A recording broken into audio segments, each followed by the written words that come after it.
Rio Kabas Télévision, mesdames et messieurs, bonjour et bienvenue à l'émission Nabino, la politique de l'air, qui a toujours été présentée par moi-même, Davina Kabedi Kapala. La politique de l'air qui est une émission qui vous parle, il y a des sujets d'actualité, il y a un beau cannabiso, tu as un bongo, tu as un rabattu, nandenge, bapé ça va point de vie na bango, bapé ça kama kantina bango, bapé ça banalise na bango par rapport il y a actualité en boka nabiso.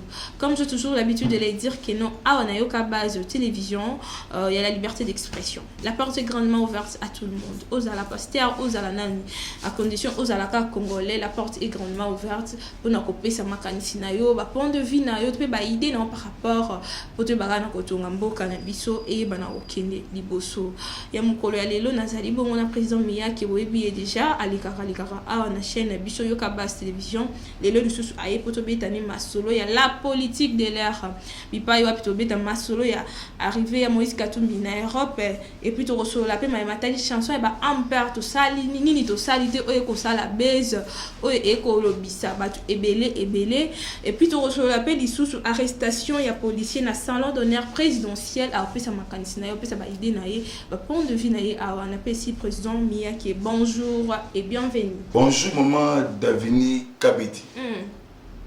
Bienvenue dans l'émission na bijo la politique de l'air mais pas yo apito beta bon ba sujet d'actualité en boka na bijo ça fait longtemps na mono li sous les sont rozano li sous na plateau na ngai.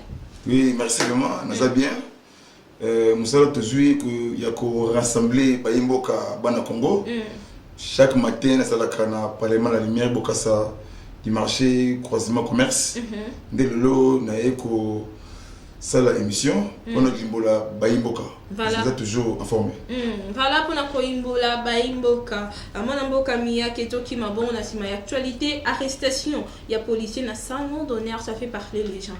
Est-ce que sécurité mon conseil Mboka et Renda qui wapi comment policier on a se retrouver qui parce que moi et puis ça qui l'autre fois ça qui non émission était président Mia Keto wa lo ba ka ça ba monde faut pas ça biso ba détail ba monde faut ba ya ko éclaircir opinion parce que to landra bino commentaire na yo par rapport. Merci vraiment maman Davini Kabedi. Donc on a besoin de nous merci. Avant Limbola et le Corona. Bon et le coup surtout Isaka et Bandelina Sukanongo. Mokonzi Mboka asalaki mobembo na bipa yimiki na Israël na Écosse na Grande-Bretagne na Rome kaka Italie Mboka na ye donc azoluka bonheur ya peuple. Bon Mokonzi Mboka yaki jeudi ya utaki na mobembo na Angleterre. Bon Mokonzi Mboka yaki vers 15 heures arrestation salamaki na salon d'honneur na salon présidentiel ya chef de l'État. Bravo encore na défense et sécurité au chef de l'État parce que batalaki mutuana bamona qui était elongi ya congolais. Donc tout Rwandais comme un grand rangé terroriste. Au bakanga qui est tant bakotisier maboko na pochi nde bazoki revolver en or au basala kanongo ba coup d'état.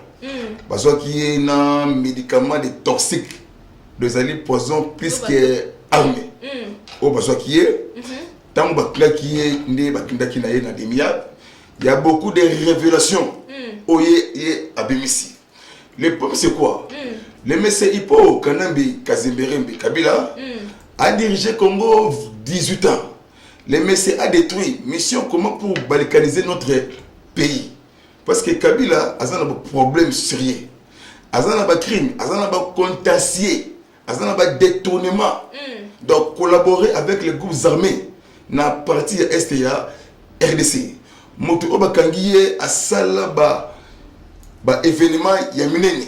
Mais pourquoi quoi? Parce que faut ça qui na Jérusalem.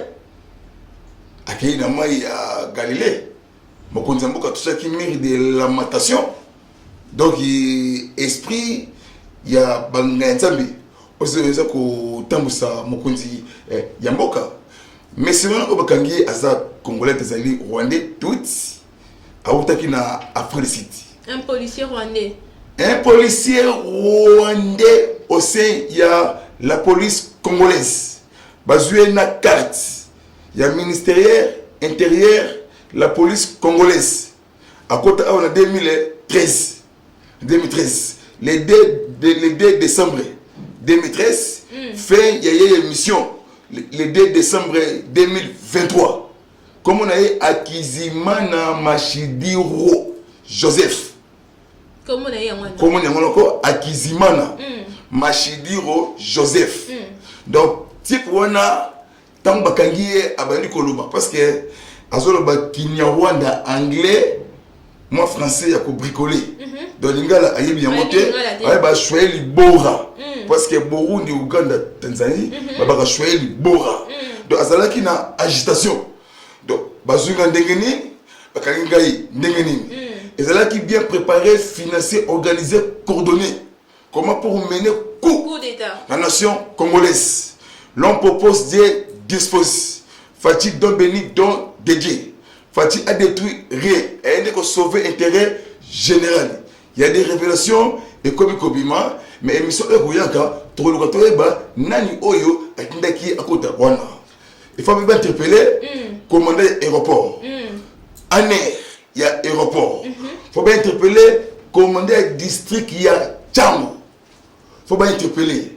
Maman Davina Kabedi, il est temps pour nous les bateaux. L'air a sonné. Donc Nzambe a zobundé la biso. Parce que Nzambe a ebisi Fatimo fils. Soyez calmés. Nazobundé la yo contre Binemi Oyo Yayo. Pour le 23 juillet 2019, au Pesaki nation congolaise, Namaboko Nangai Nzambe. Le 23 juillet 2019, action de grâce. Namarti, ma famille. Fabatuba Sabela Mingi. Congo a beaucoup de richesses. Créer terreur. Donc arrestation, il y a Akizimana Machidiro Joseph Demiable. Voilà, ça déjà na demiable, mais par rapport à Mambaboye, comment la présidence, comment la personne peut se retrouver par rapport à l'insécurité, on a Moutami Kouti, dans le salon d'honneur présidentiel, yo makanisme na ils ont un message de lancer na sécurité o ezala. Ngai na kosenga na service ya renseignement, agence nationale ANER, na service ya chef de l'État. Faut pas multiplier travail, vigilance. Voilà de tous les mouvements. Donc, on va multiplier stratégique parce que mon tribalisme est un espace. Parce que tribalisme est un mot démoniaque. On y a détruire tout ça, pitié. Il faut pas multiplier le travail. Voilà de la kabaïbaka. Nini oyo salama, nini oyo esalamati. Parce que on va diriger Mboka 20 ans. Bangonde parce que ça va casse na créer ba terreur na kati ya Mboka. Na kosenga na service ya mokonzi ya Mboka. Puis na kosenga na ministre ya intérieur. Papa na biso oza séjourner na Bukavu. Donc assez le Daniel Okito. Parce que le ministère intérieur ils ont mené makasi. Ils ont mené makasi. Faut pas multiplier travail. Nzambe azobunda biso soki Nzambe te. En tout cas maman Davina Kabedi elingaki ezala mabe na kati ya Mboka na biso mais Nzambe lobaki NO mais travail na bebango eza komata vraiment musele salama ki na aéroport ya Njili. Donc arrestation ya Akizimana ba utaki na Afrique du Sud infiltré. Mais oui, infiltré au sein armé. Non la PC carte. Il y a le ministère intérieur. Tout ça, il faut que ça suite. Non, la PC carte, le ministère intérieur, la police congolaise. En 2013, non, c'est le ministre intérieur. C'est clair, c'est M. Chadari qui a signé. Bon, la carte, tu vois, m'a commis autorité provinciale. Au bassin qui est une carte. Il police quand même toujours fuite en avance. Azana Djobo. Bon, ça m'a réuni chaque jour. Même le président Cyril Ramaphosa, on l'a protégé. Kabila a donné aux Sud-Africains projet Inga 3, époque il y a Jacob Zuma, Janine Mabunda Lyoko, ancien président de l'Assemblée nationale, ancien ministre de la portefeuille, où il y a payé beaucoup de millions. Il y a des tonnes de minéraux, de Chikolo Boué, où ils ont pris des sites. Il y a des gens qui ont une agitation de bandade. Maman Davina Kabedi, na sengi na jeunesse congolaise, to simbana la main dans la main. mboka eza biso nyonso tu. Pays appartient 100% na ba Congolais, il y a père et des mères. Voilà, très bien parlé. Je crois le message passé bandeko balandi. Nga ko appuyer kaka ete esengeli ba multiplier travail na ngambu ya sécurité kuna esengeli vraiment balandela lisu likolo ya lisu. Voilà, nous passons à la deuxième sujet d'aujourd'hui. Depuis ce matin, le président de l'ensemble Moïse Katumbi est arrivé en Europe pour une visite privée de quelques jours. Et puis, porte-parole a signalé Bisso était Ezali projet Yakala. Donc, ça date de longtemps. Et c'est qui a kende libanda na visite Oyo. Wana Olivier Kamita Tumutalobi Bongo. Commentaire na yo Moïse Katumbi azalaki bongo awa asali ba consultation azon il Lubumbashi. Maintenant Moïse Katumbi se retrouve en Europe. Commentaire na yo to réflexion. Oui, merci de moi, nous tourne bien. Na limbola ba imboka. Soriano Danyano Nisimi. Alias Moïse Katumbi. Mwana ya mama Shinyata Maluka. Papa Nisimi Soriano na ville ya Nyatanya na Israël. Soriano, agitation des bandades. Vendeur iranium clandestin. Collaborateur technique et politique. Il y a ancien président. Il y a politique Nambeka Zemberele. Moïse Soriano Danyano. Azalaki Awa. Nakichasa. Parce que Kamitatu. Passeport diplomatique confisqué. Voilà. Le service de renseignement DGM. DGM, le passeport. Pour votre information, Katumbi a commis Awa, na kati ya capitale de Kinshasa. A commis Awa. 40 députés ya ensemble ba désavouer Katumbi. 5 ministres oya pesa kimbongo ba démissionner na gouvernement ya Union Sacrée. Ba désavouer Katumbi. Ba lobi likambu ya autorité morale ezate. Les seules autorités morales ya mboka mobimba chez chef de l'État, président Félix Tshisekedi Tshilombo Antoine. C'est quoi le monsieur Katumbi Soriano Danyano Nissim. Alors il y a un week-end. Mais pourquoi Azonité? Yebango Katumbi azali président du parti politique 5 ans. 5 ans de parti politique. Parce que la donacialisation c'est Abbé Cholet. Et la donation. Mais oui, écoute. Oui, pourquoi? Parce que Bisson tout au cela politique. Parce que Ambongo. Non, pas cette formation. Parce que Ambongo abandonné Chapelet, Ambongo abandonné Vino, Ambongo abandonné Ntoto Yakrisi. Il parle à lui et c'est pas mon baron. Non. Église faisait là au milieu des villages, à centraire. Mais église est comme un coup de moment. Église est comme une partie pris. Église est comme un tribal mal placé. Église est comme une pomba. Église est comme une qui est mené coup contre Mukonzi Mboka. Même il n'y a pas le président Jean Lorenzo, président Yambola. Et ça, la marathé. Même Sassou Nguesso, président Congo Brazzaville, et ça la marathé. Même les États-Unis d'Amérique, et pas John Biden, et ça la marathé. Parce que comment que la donacialisation en bongo fredolé et donatien technicien, il y a centre interdiocésain où la commune a trouble mental. C'est le but qui est tout ça la politique.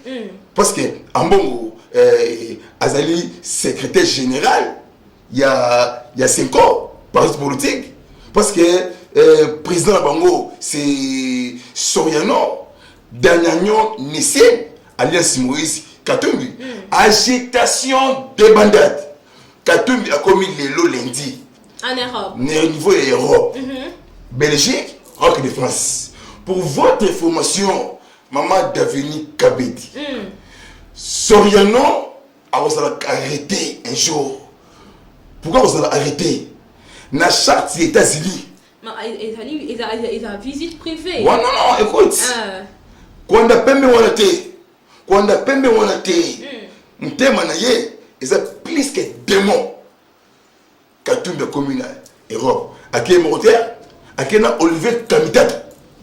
Azana Kamitat, na niveau Europe. À qui est rejoindre Abbé Cholet, Eric Ting. avant ya oh ya SCC na Marcelin Otembi ça Belgique à qui rejoindre bango on a pas cette information parce que non écoute non Katumbi déjà à Longwa déjà union sacrée on a vu Katumbi sans annonce non c'est pourquoi parce que Katumbi avant comme on a qui yendi a yebi politique mais Soriano il maîtrise rien il connaît rien c'est politique de mon pays même moi Miyaki non décortiquer politique sagesse divine qu'on rassemble chaque jour il y a beaucoup de personnes de lundi à samedi même surtout quand Baluka Nguluma Koya comme on entend gâter nani wana on entend comme côté na otanga communauté pour la pesa ebes na pesa egas na lobi ngai na botanga yete pourquoi ngami yake nous avons rassemblé tous les provinces ba district ba territoire ce qui na tangié na pesa egas na otanga yete na bika surtout ka Baluka Nguluma Koya un grand danseur du monde batu bayebi wana. Pourquoi mais ça comme une agitation? Vous parlez, il y a Martin Fayulu, on est ma robin. Président Eli Léo Kolobane. Non, quel Eli? La personne qui déclare toujours jusqu'à aujourd'hui. Quel Eli? Vérité désir. Non. Eli a sangi argument politique. Eli a sangani nabatu oyo alobi ko mimoka. Et selon Eli, Eli a finga président Félix, commandant suprême, chef de l'État. Afingaye, Eli, Afingaye, placebo, platin, marionnette. Yango ana chanteur moko, artiste moko eminze mbalobi ete. Kambuya Katumbi là c'est son mot. C'est ça kasiko kevala. Katumbi Soriano pour votre information maman Davina Kabedi. Le monsieur Soriano Danagno agitation débandade. À côté de la ambassadeur États-Unis na Kinshasa. Mais c'est Mike Amer. A sengiye visa. A kende le 19 de novembre. Na États-Unis. Déjà tindaki lettre na cabinet ba yaba mafia. Autre que les anglo les mafieux. Ba mener diplomatie à mabe contre Mkonzi Mboka. Mike Amer a commis le candidat qui a visa na ambassade ya États-Unis na Lusaka na Zambie. Kuna beba zongisi awa na kati ya Congo. Sikoyo Soriano pourquoi comme une agitation? Est-ce que yé abotamaka déjà président? Est-ce que yé abotamaka a dirigé Mboka Oyo? Aza ko rêver. Ata gouverneur, ata député, ata komité. Pour votre information, tous les Katangais derrière mon Mboka père eux demeurent. Ndepesi Danano Soriano agitation Mukusa Oyo et Bandier. Mon Mboka Jean Minengwe, secrétaire national de l'UDPS, Nadasio et parce que tu fais partie de l'UDPS à lobby et Moïse Katumbi est dans l'obligation politique et sociale de travailler ensemble avec nous pour construire le bien-être des Congolais. Directement, on se dit que l'IDPS Bozo et Moïse Katumbi aillent dans le monde union sacrée. Vous avez toujours besoin de lui. Mais c'est clair. Soit il y a travaillé pour l'union Yamboka. Et dans l'obligation. Dans l'obligation politique. Donc, maman Davina, au moni, Nakolo Baboy, Momoke, Batfuba et Bayango, Mboka et Bandaki, Dengenini, Fati. Azumboka ndenge nini facha komisi mboka ndenge nini omoni ba katumbiste ba longola ko rêver ba balola le lemoi 7 fois ne balobaka na bakolo na biso Jackie Ndala ya bandala ya ba Jackie abaki ensemble mobimba na autorité morale na bango to ko paralyser ville ya Kinshasa. Ozolanda sikoyo Soriano mwana ya Shinyata Maluka maman na Zambien ozalaka bon ya bakati be katoto na niveau ya awa na kati ya Katanga à l'époque aye na kati ya Kinshasa a rencontre akutanité na Jackie Ndala na boloko ya makala fomona asa esprit ma be Tipwana Soriano Katumbi. Allez, awa. amoni te atandala ata komona ye amoni te pou azongi Lubumbashi. Pourquoi a été mokonzi mboka maman tu es ce qu'on a phase moko ya sans pitié. Il y a arrestation, il y a remaniement ministériel. Mois de novembre, il y a écarté quelques ministres. Au bord, c'est de l'autre côté, ministre du Travail, ministre des Affaires sociales, ministre des Transports, Bazali et Belé. On a vu sur maman, tout le monde. Voilà, mesdames et messieurs, je vous rappelle que je suis avec Mia Kemon Mboka, autour de Dani Solo. Il y a un sujet d'actualité politique à Mboka. Surtout que bon, on a sujet Moussoussou. Arrivée du président de la République, ça fait débat. La déclaration Bimie Belé, Malobe Bimie Belé, Bat Missoussou, Nangambuya, et si des topé Nangamba, Mka Balobi était. Et la dictature, comment beaucoup imposé par député, est-ce que c'était dans l'obligation? Maman Davina, si on t'a dit que tu as bien outé. A tout ça, il y a parce que l'onici bango la jalousie, tribalisme mal placé. Campagne, il y a diabolisation. Même chez le Wana Abbé, dans niveau Europe, partout. Balingi était, peuple Lingi était.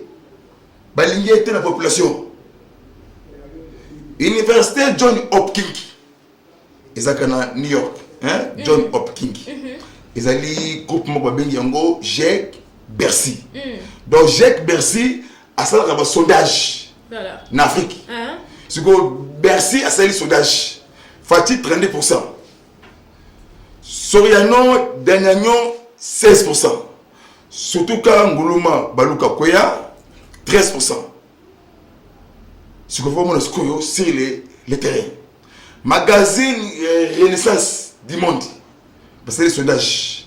80% des Congolais, au bazar, il y a action Mukundi, Yamboka. Donc, mon peuple congolais, Arobaki, il faut un chef de pourquoi. Parce que tout le monde papa a été chassé. Donc, c'est une fierté. Il y a forêt équatoriale. Patrimoine. Oyo et puis oxygène. Donc, premier poumon mondial. Mbongo, il est dans des pays, Brazzaville, na Gabon. Le lieu comme beaucoup, il y a peuple congolais. Dans la diplomatie, il y a le président Félix. Les députés, Eli, il y a peuple. Et ça, jamais dictature.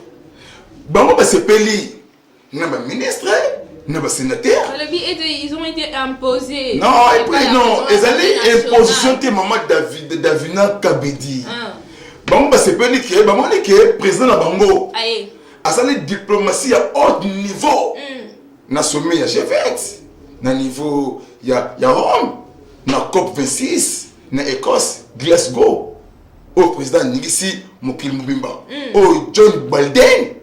À Simbi Beton. Beton et Simbi Belden. Oh, le but, thank you, man. Tu es un homme. On a un président américain. C'est qu'il faut, oui, c'est qu'il y a la carte, il y a sommet. On a plus d'informations. Tous les présidents, il y a monde, il y a Afrique. Neti Akaine Ishilema, président zambien.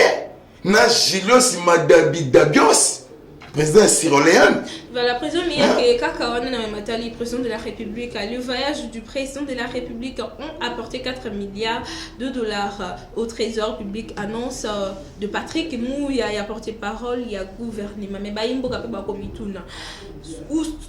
4 milliards de dollars, vous allez les investir dans quel secteur? Et puis, Bofutaba enseignant, Bofutaba médecin, Bofutaba militaire, Biso Bazali bien, Biso Senabamo et Zali bien, réflexionnant par rapport à bon, moni, Maman Davina Kabedi. Nazo, c'est que la mingi na ba question, réponse yanga. Tako limbola baimbo ka osiko bazana etamimo ya mike. il y a base yoka base télévision obalandaka mon ami Miyake président Miyake international mokonzi mboka pour joyer 4 milliards de dollars américains écoute notre trésor public. Pour votre information, nos militaires ont besoin dans zone de combat, ration, paiement, prime d'encouragement. On a besoin d'informations. Ce que le problème, il y a enseignant. Ministre, il y a enseignement. Excellence, maître Tony Mwaba. Azala qui n'a pas la loge. Il y a syndicaliste, il y a enseignant. D'ailleurs, si vous êtes déjà d'accord. De l'autre lundi, Azala qui est tendu au Bimba, il y a Congo, reprise, il y a corps. Ils allaient les lots. Au moment où on a vu ce bruit, oui. Investissement sur on a tout beaucoup effondrement. On a vu ce bruit, maman, quand on a vu ce pendant président de la République, a été présidé 27e conseil des ministres extraordinaire. Sur vision conférence, tous les membres il y a Bako, il y a membres il y a gouvernement. La présidence il y a Samuel Kondé, Jean-Michel Tengue, véritable warrior. Fatih qui évaluation na social, évaluation na produit sirégel, na produit alimentaire. Né ayebisaki ministre de l'économie Jean-Marie Kalumba. Alobi wapi ba biloko ya peuplé oyo le baki fait avant décembre. Né Jean-Marie parce que bon oyo il y a des commerçants congolais. Il y a des expatriés au Kabila, PC économie à Congo. Comment pour déstabiliser l'économie, il y a RDC. Déjà Marie Kalumba, à lobby, président Seboué, avant 2 semaines, bloqué comment? Déjà Marie Kalumba, c'est ici, conseil des ministres, il y a lobby à sa déclaration. À lobby, avant 2 semaines, 23 700 tonnes, il y a produit sur le gel. Ils ont comme avant décembre. Voilà Jean-Marie. C'est-à-dire que Banambo Kaba aussi retrouvé. Pour votre voilà qu'on appelle sur vraie formation. Et Goya. Bloc Ezoya. Cette fois-ci. Parce que enfin. Non, écoute. Bloc Ezoya. Parce que Jean-Marie Kalumba, c'est le ministre du gouvernement. C'est lui qui coordonnait les chefs de l'État. Parce que Kalumba a quelqu'un qui na Wendok Namibie. Et pas président Agé Gengob. Président de Namibie. Pour Thompson, Soso et Bloco Moussouana. Maman, au moment où tu vas diriger Mboka, tu vas manipuler quelques ministres. Parce que pendant que je suis Fatih en 2023, mais Fatih est un grand diplomate génie. En Afrique, en Asie, en Europe, en Océanie, en Amérique. Il y a un espace dans 2 ans. Donc, ça va aller. Na Fatih et Rosala historique car peuple oyo au moins de souffrance oyo et continue oyo ba comprendre papa Tshisekedi Etienne Wamulumba le PR le 31 juillet 2016 un triomphal à l'Obakini 2016 à l'Obakini la population congolaise vous allez être manipulé surtout vous jeunesse congolaise. Vous allez être manipulé. Vous faites sa confiance dans ma paya, dans ma yamboka. Parce que bango bozanga fufu na mai na lipa. Parce que bango ndi batu bazana économie ya Congo na expatrié. Tant que nous pouvons prendre en charge nzeto mataki yango okita. Donc phase de coach au moment d'Avina, ils a phase il y a arrestation en cascade sans pitié. La tempête arrive. Voilà, la tempête arrive et lobby bongo mon ambo Kamuya qui par rapport à produit ceci là je suis sûr pour clôturer avec ce sujet je suis sûr que non en tout cas cette fois-ci oui et ça et on a la réalité na la mission boye nazo sérieux non sérieux population parce que oui colère ils ont bien la vie bateau mais priorité la paix sécurité au rôle là yo mais ce qui pesaté la sécurité faut wana tumsoni wana osela tena elengi rolia ya yango mais bloko ezoya avant décembre. Voilà, toko d'abord on a si j'aime par rapport à yandi na annonça qui n'annonce na et toko so pe masolo matali nzembo e ko sala base nzembo e ko lobisa batu o ezali titre nango nini to salite ya ba artiste MPR. Voilà, mon amboka présent miyake. Ba artiste ba yembi. To bo ça n'a pas été Bob Elvis ça sali lettre aya chichi alobi ete et là on a retenu na kati nzembo wana tout court tout ça monsieur Souana na olobi la ngote peut-être dans les prochaines émissions alobi ete les parlementaires debout toujours au chômage ya Titi depuis que tu es parti les fils du président Félix Adjou-Bokonzi mais les parlementaires debout toujours au chômage ya Titi. Maman Davina c'est la jalousie. Tribal pour tribaliser. Moi écoute, je suis contente et de à Boaki parlementaire de Bouna et toujours au chômage que le président Fadou est au pouvoir. IDPS ils ont le patrimoine de tous les Congolais. IDPS a une dimension spiritualité. Créé le 15 février 1980. Ngamia qui n'ont vié tout côté. Non vieux par terre, n'est pas la planète ce monde. Tu n'as pas la capacité de travailler. Non, yo quand ça yo. N'est pas sûr. Bango ba commune en politique ya contribalisé. Tala ba souffrir. Tala bango nanzela. On moni parlement debout, les seuls pays dans le monde. Oh chaque tongo ba sangana ezala raté. On moni démocratie. Ils a bien. Mais ils attaquent au comme la démocratie, on va avoir n'importe quoi. Na kosenga ba artiste na biso il faut pas ça na contrôle de baba bandim. Mais les artistes moi je dirais que ba imo ba mususu nde ba ko ba et les artistes veillent. Oui, artistes veillent veiller. Artistes sont veillés ba tout. Non, écoute. Artistes sont veillés ba tout ya Buzoba. Fati pas même 4 pas même 3 ans. Marshal Mobutu a détruit le pays 32 ans. Hippolyte Kanambe, 18 ans. Laurent Mousset, 3 ans. Mais peut-être vous avez mal compris. 3 ans ça fait combien 35 ans. Aujourd'hui, et combien 52 ans. Jamais pays est bon espace il y a 2 ans. Nzemwana, en tout cas, n'a regretté, mais faut que tu passes à la. On nous avait dit que Mobutu, ce qui a créé dictature aussi là. On nous avait dit que non, Kabila soit pays. Maintenant, répondre des bangotés. Ok. Parce qu'ils m'ont fait la politique. Bissou de Pesto Soufriter. Je suis fier de moi, mon Miyaki. Je connais beaucoup. Politique Yamboka Oyo. Nasa Kassiete. Nasa Mumbunda et Diofa. Nasa Congolais dans toutes les provinces. Sans tribal. Sans jaloux. On m'a dit que peut-être des baisses. Rôle va jouer. Bah tu vas comprendre la montée. Bah jouer rôle il y a Bible. Il y a des gifs noirs. Dans Égypte, n'importe qui a pharaon. Terre promise c'est Zoya. Papa était dans le beginning. Il dépêche ce pouvoir pour l'ingabinoté. Tant que vous avez la rabino et vous avez trop tard. Il y a un autre commis, il y a un autre. Pouvoir exemple là. Ça fait paniquer la partie au pouvoir. Non, c'est paniqué. Avec Blaise Kanda, Yambouchimai. Avec Blaise Kanda. A dit mon appel c'est PCD. Alors il faut que France Alka Mayele. Maintenant alobi soit qui était alobi que Mobutu est dictateur, que Mobutu ça que le côté bazaba ingrat parce qu'aujourd'hui je plie pire. Non, au moins il y aura maman. Fatih niveau Zumbo comme maman Davina Kapiti. Kabila détruit Moka. Banzela contre le Kolobate.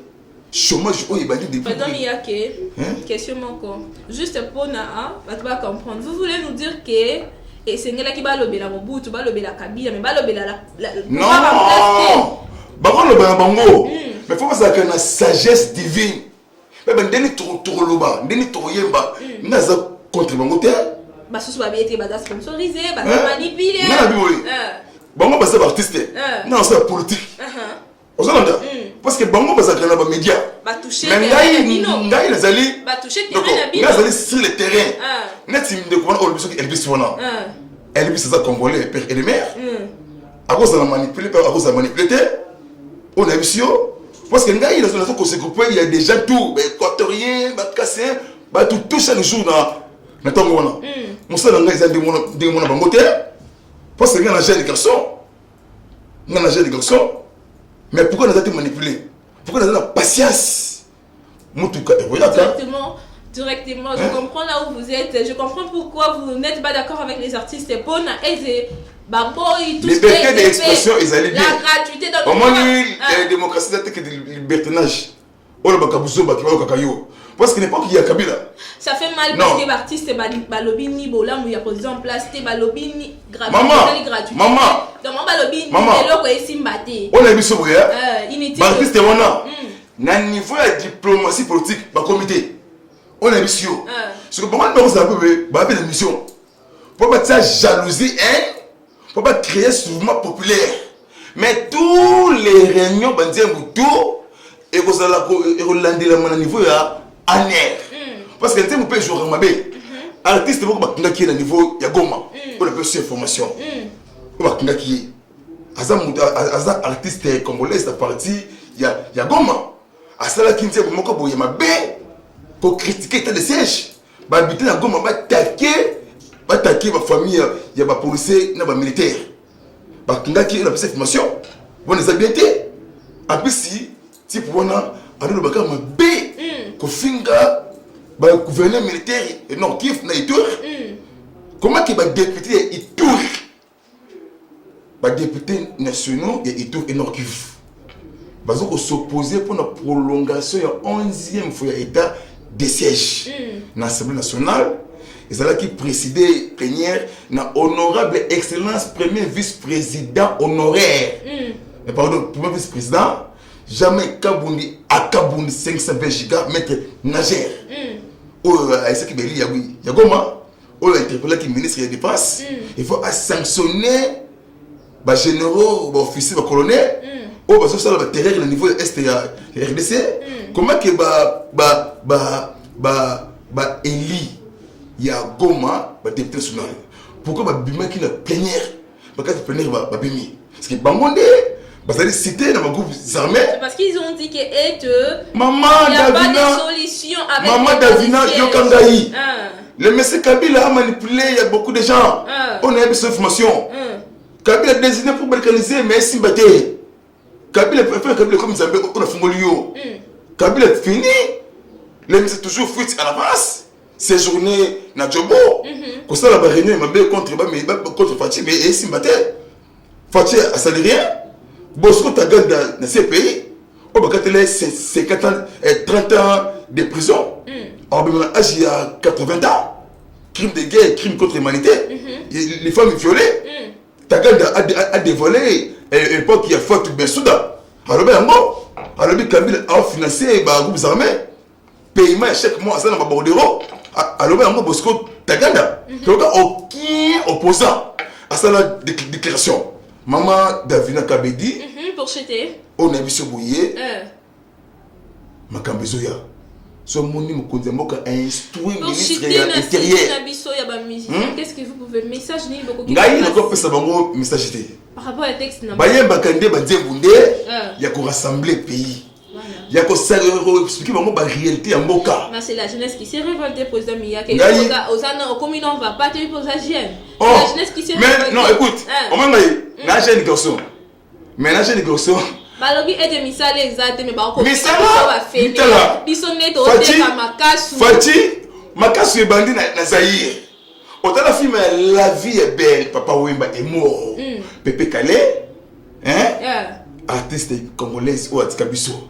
Est-ce que ça veut dire Mboka Oyo, les commerçants ambulants et bali Kala. Même le Gabon et Zalaka. Partout en Afrique et Zalaka. Donc Fati, au moins, pourquoi? Il y a des opposants préfabriqués. Donc, parce qu'on a agitation des bandades. Pourquoi? Il y a des contentieux, détournements, crimes contre l'humanité, crimes de guerre. On a vu ça.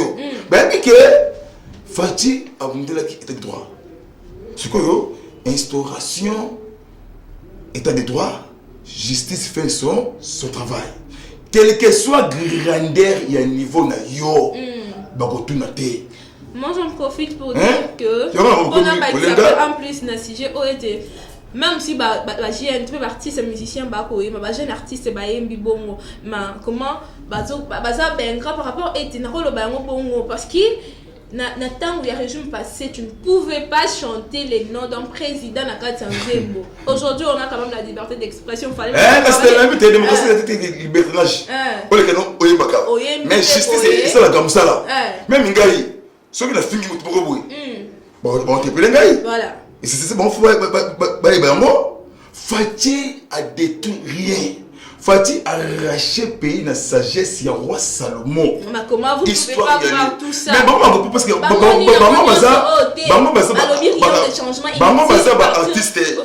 maman Davina, il est passé, on a mis il est passé écrit dans Makila, Batubakufa et Belé. Même il sèche dans le Augustin Kabouya, mon abouté AK-47.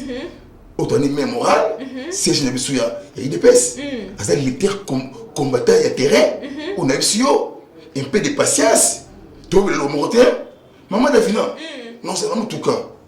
Même pour tout le monde, maman, on a fait de monité. Il y a que ça le combo. Il y a qui a comme marque dépose tous les chouchous, mon fiston, il y a qui. Donc il y a qui est banni. Bandana est passé par là. Non, on n'a rien. La conservation du pouvoir et la dénonciation. Oui. Le senti valeur. Voilà, moi je pourrais ajouter quelque chose par ce qui concerne la jeunesse. Le président Aloba Kiango, le 13 décembre 2019, était je connais la jeunesse de mon pays, je connais leurs besoins et leurs difficultés. Nos jeunes veulent étudier dans les meilleures conditions. Nos jeunes avoir l'accès à l'emploi, il sera mis sur pied l'année prochaine, malgré maintenant nous comme sur pied, mais il ne faut pas te bosser dans la promesse ou un président. Maman, pourquoi les gars, vous avez une tonalité, il y a journalisme. On est bien merci. On est voyage à Israël. Agitation, des Kabila qui Djobo, l'Anzélé, Kasumbalé, Zambie, Lusaka, Afrique. Moni Israël. Fatih qui est le président Herzog Isaac. Isaac Herzog. Il y a Israël. Premier ministre Benafit Benit. Il y a Israël parce qu'il y a un accord. Nouvelle technologie. Donc Kabila a détruit Congo. Pylone et Koya. Support et Panzana. Fatih Pylone a support. Donc il y a restauration, fondation de l'État. Donc, Congo sont en marche. Ce que voyage Fatih Sali, ce que va retomber et bandit. Pour votre information, mon Tombodi Kembe séjourné dans Kinshasa. Il y a un investisseur américain, basé à la terrain. Il y a un ancien secrétaire d'État américain. Na Combo, il y a Wilmes Opère. Il y a installé usine de fabrication, il y a montage, il y a drone. Étendu à Congo. Pour votre information, Fatih Rambaki samedi, les parlementaires de l'Union européenne, délégation conduite par le ministre d'État belge André Flau, Baena, Kosolada Mokondi, il y a Yamboka, le Kambetali, partenariat gagnant. Au moins, même Kabila, même Katumbi. Même Baluka Koya Bayebi, mais ça va être trop pignon. Attends que ça la gomme. Voilà, on nous signale que nous sommes arrivés presque à la fin de notre émission, mais pour clôturer tout ça, c'est un sujet où Naboye, il y a président de la République. Les gens avaient vu tout à qui un des qu'on a vu sur confrère on a vu et puis nous Azika qui après ça va courir ma président donc ça fait circuler sur la toile les temps là qui na réseaux sociaux qui comment les présidents petini mutu à la délai qui tu mais on a vu hier le président qui n'a HG kota la bateau message na mboka na biso batebele na comprendre et le ko ya Fatih para bonka mabe mais on en parle plus dans côté qui dans la bango là moi on a pas trop commenter kusoba parce que président mutu wana ezala ki erreur ya moto na ye cameraman voilà oya koyaki na mutuka ya présidence oya wana mais azo choc na likolo bukanaki nde mokonzi ya mboka donc ça toujours na peuple na ye na kile côté la ye il faut en parler ce genre d'action. C'est la première fois dans l'histoire il y a Congo même en Afrique centrale et ça oui tout ça va redoubler c'est la jalousie tribalisme qui fatigue à soi président commune na agishi na première président commune lobby c'est deuxième visite où il faut les signaler première visite Yemoko tina kati deuxième visite ça transfert na HGO à première HGO à première président ayewana kutuba ça qui est il y a une salle d'urgence oui avant d'entrer pour apporter kati azala qui est mon côté azala qui na Augustin Kabuya c'est GDPS na Emani Dioko il dépêche il y a président ligue intérimaire bakuti s'appelle là qui après dans l'amour il y a président Mboka maintenant on va regarder belé au capi Congo personne ou le belongo azate azate mais wana omoni baluba non batika boko wana président qui otala sectionnaire IDPS na quartier 3 Masina o batumba qui est mais déjà ministre de justice Rose Mutombo qui se fait travailler déjà va identifier auteur des crimes va le dire certains militaires il y a parti politique moko mais faut pas bon connaître combo non wana non na qualité na suki wana parce que dans les forces on a réserve vous attendez que va annoncer non c'est là nous que va partir ngo ni etumbaki on a visio voilà bah nous tout moi 16h ma boy en plein air ça fait mal pour ce oyo il ont moyen langage comme karaké ba congolais contre baluba muluba ça nini ngaza muluba te maman ngaza mombunde diofa ya père et de mère mais na lobaka di bumba di ba nganda jika na lobaka disala guadolite chopo kisangani boyoma yauma yakoma Congo central mobimba boma mwanda matadi mbanzangungu kataka kombe loja sankoro on va blé comme tout ça congolais père et de mère président a instruit ministre de justice il y a pour l'intérieur azana na Bukavu on est sûr pour la tête Bukavu bien ciblé mais oui un complice même na Rucho les militaires rwandais par contre on a 4 villages et c'est une panique ce que la mission faut laisser à démanteler force ba capter sous ba kimi c'est Kagame a compris Congo jusqu'à un bon président. Nous sommes arrivés à la fin bandeko balandayo kabaso moni na kangi karne na ngai la kisi ete to komi na suka ya mokola lelo maloba ya suka na ngamu na yo président Miyake oyo na tuna kiote o zaki na posa message waki na peut-être au lobby à mon kati émission te na bandeko na biso o balandaka biso de partout dans le monde entier. Merci vraiment Maman Davina Kabit.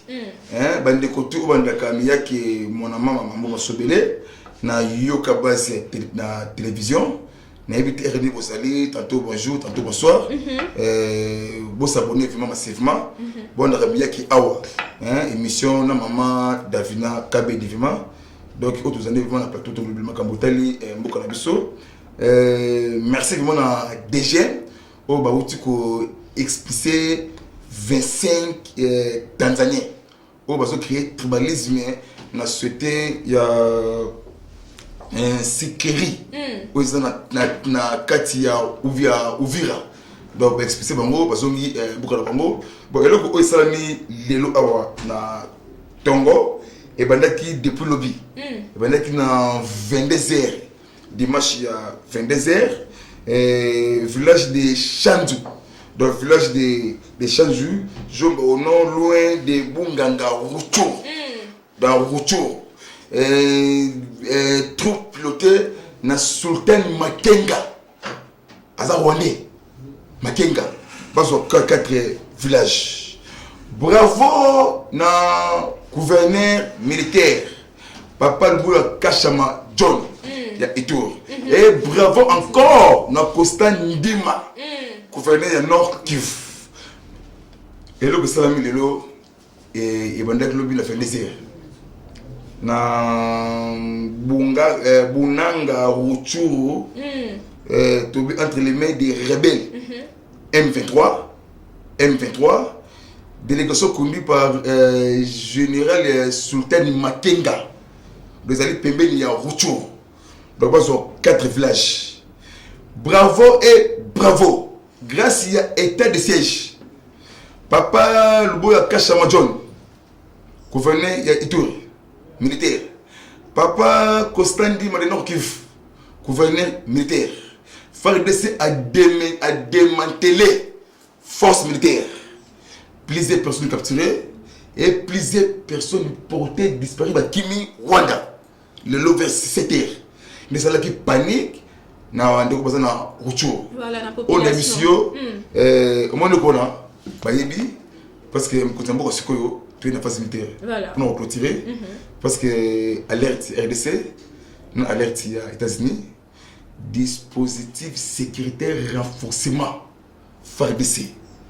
Kalami a été dans le bâtiment au mois de novembre. Voilà. Pour nous donc attaque contestée. Voilà, mon numéro de contact rapidement, peut-être un conseil, idée par rapport à ça. Oui, merci vraiment. Tout va contacter. Il y a même moral, même esprit. Fatia bébé sérieux, mais il faut sauver Mboka Nabiso. Bandundu, Congo, Baluba, Basueli, Bangala. Tous les Congolais, il y a biso et Kolo. Comme Nango, République démocratique du Congo.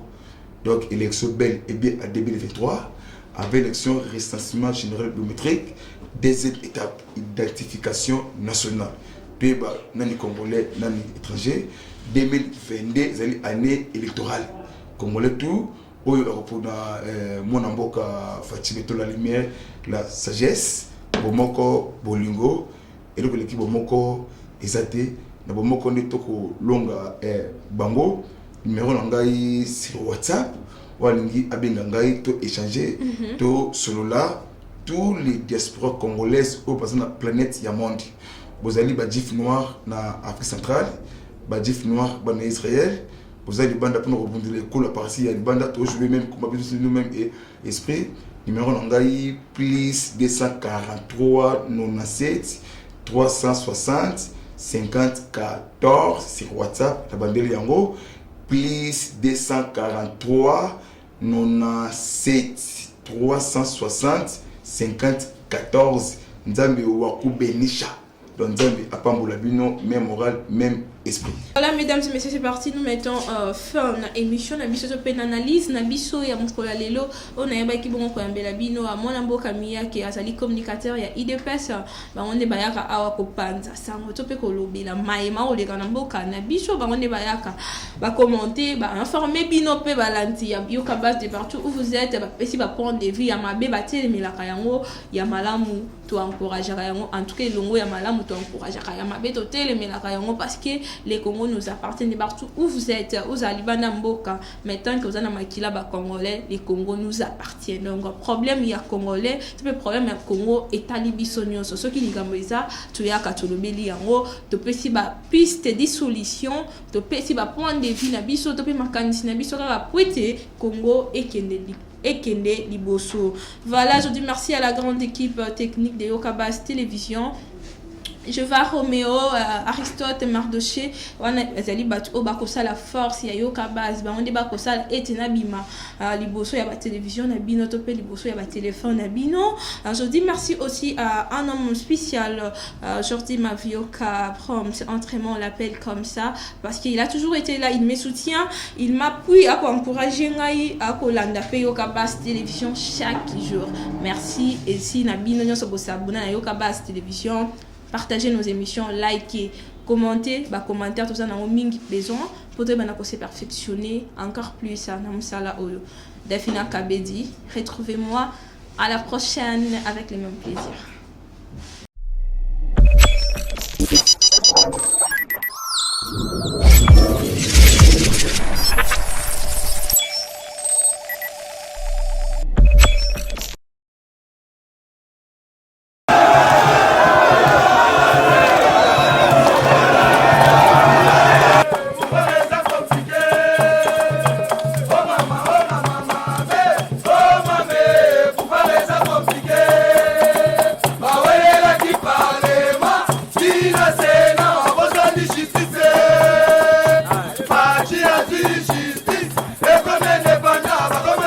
prison. Oh mama,